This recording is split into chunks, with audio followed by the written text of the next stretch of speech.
Bahkan jika keputusan yang diambil hari ini bisa mengubah masa depan generasi muda kita. Kebijakan kontroversial tentang penyediaan alat kontrasepsi untuk pelajar telah menimbulkan kekhawatiran dan perdebatan sengit di seluruh negeri. Apakah ini langkah maju atau sebuah bencana? Bagaimana jika kebijakan ini justru meningkatkan perilaku seksual bebas di kalangan remaja? Bagaimana jika dampak yang tidak terduga merusak masa depan mereka yang seharusnya cerah? Apakah kita siap menghadapi konsekuensinya? Di balik kebijakan ini, tersembunyi ancaman yang mungkin belum kita sadari.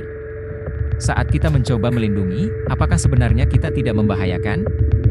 Mari kita ungkap sisi gelap dari kebijakan ini dan cari tahu apakah kita siap menanggung risiko yang mengintai di balik keputusan ini.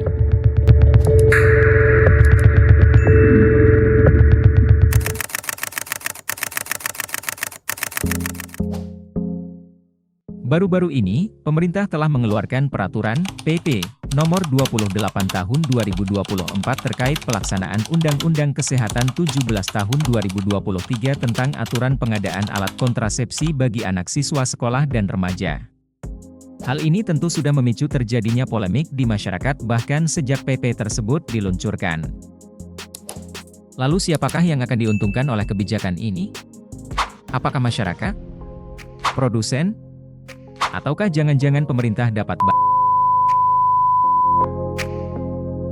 Sebuah langkah yang sangat kontroversial, namun perlu kita cermati lebih dalam tentang bagaimana latar belakang dari kebijakan ini. Kehamilan remaja di Indonesia telah menjadi masalah yang semakin mengkhawatirkan.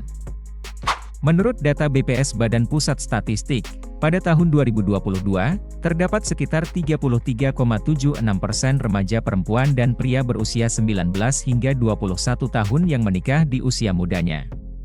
Angka ini menunjukkan tren peningkatan yang perlu segera ditangani. Ini bukan hanya tentang angka. Setiap kehamilan remaja membawa dampak besar bagi pendidikan, kesehatan, dan masa depan remaja tersebut. Selain itu, risiko kesehatan bagi ibu muda dan bayi mereka juga jauh lebih tinggi. Namun, kebijakan ini menuai pro dan kontra.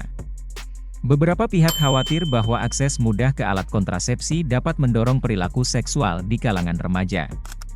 Di sisi lain, banyak yang berargumen bahwa ini adalah langkah preventif yang tepat untuk menurunkan angka kehamilan remaja dan penyakit menular seksual. Berdasarkan penelitian dari UNICEF, melahirkan di usia dini dapat berdampak buruk bagi remaja putri.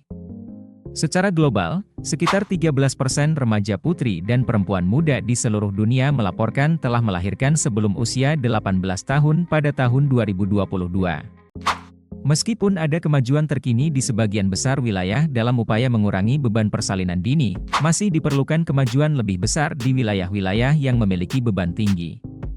Secara umum, lebih sedikit gadis remaja yang menerima perawatan antenatal, persalinan dengan tenaga terampil, atau perawatan pasca natal untuk diri mereka sendiri atau bayi baru lahir mereka dibandingkan dengan wanita yang lebih tua.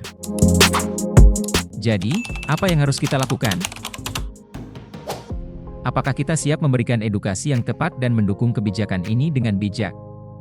Menyediakan alat kontrasepsi tanpa edukasi yang memadai bisa menjadi bumerang. Tetapi, dengan pendekatan yang tepat, ini bisa menjadi solusi. Penting untuk diingat, bahwa kebijakan ini tidak hanya tentang memberikan alat kontrasepsi, tetapi juga tentang bagaimana kita memberikan pendidikan yang komprehensif dan mendukung remaja dalam membuat keputusan yang bijaksana. Kuncinya adalah edukasi. Pendidikan seksual yang komprehensif dan akses ke alat kontrasepsi harus berjalan beriringan. Dengan dukungan dari sekolah, orang tua, dan komunitas, kita bisa menciptakan generasi muda yang lebih sadar akan kesehatan reproduksi dan bertanggung jawab atas masa depan mereka. Dengan memberikan informasi yang tepat dan akses yang mudah ke alat kontrasepsi, kita bisa membantu mengurangi angka kehamilan remaja dan penyakit menular seksual. Di tengah segala kontroversi dan kekhawatiran, kita berada di persimpangan jalan yang krusial. Kebijakan ini bisa menjadi pelindung yang kita butuhkan atau justru menjadi bumerang yang menghancurkan harapan generasi muda kita. Keputusan ini bukan hanya tentang alat kontrasepsi, tetapi tentang bagaimana kita mempersiapkan anak-anak kita menghadapi masa depan.